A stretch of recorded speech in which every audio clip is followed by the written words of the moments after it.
So ದೇವರು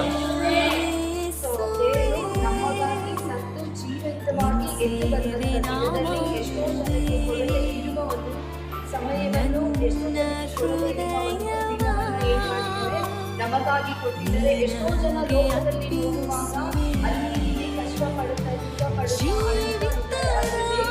ನಾವು ನಿಮಗೆ ಎಲ್ಲವನ್ನೂ ಏನ್ ಮಾಡ್ತೀವಿ ಆಶೀರ್ವದಿಸಿ ಕೇಳಿಕೊಂಡ ಎಲ್ಲವನ್ನೂ ನಾನು ನಿಮಗೆ ಕೊಡುತ್ತೇನೆ ಎಂಬುದಾಗಿ ನಮ್ಮಗಳಿಗೆ ಬಂದಿರುವುದಾಗಿ ದೇವರು ಏನ್ ಮಾಡಿದ್ದಾರೆ.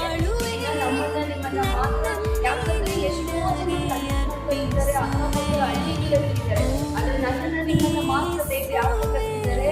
ಆತನ ಕೃಪೆಗೋಸ್ಕರ, ಆತನ ಸ್ವಾರ್ಥೆಗೋಸ್ಕರ ನಾನು ನೀವುಗಳು ಮಾತ್ರ ಬೇಕಾಗಿರುವುದು. ಅದೆಲ್ಲ ಅದೆಲ್ಲ ನಾವೆಲ್ಲರೂ ತನ್ನ ಮಾತನ್ನು ಮಾತ್ರ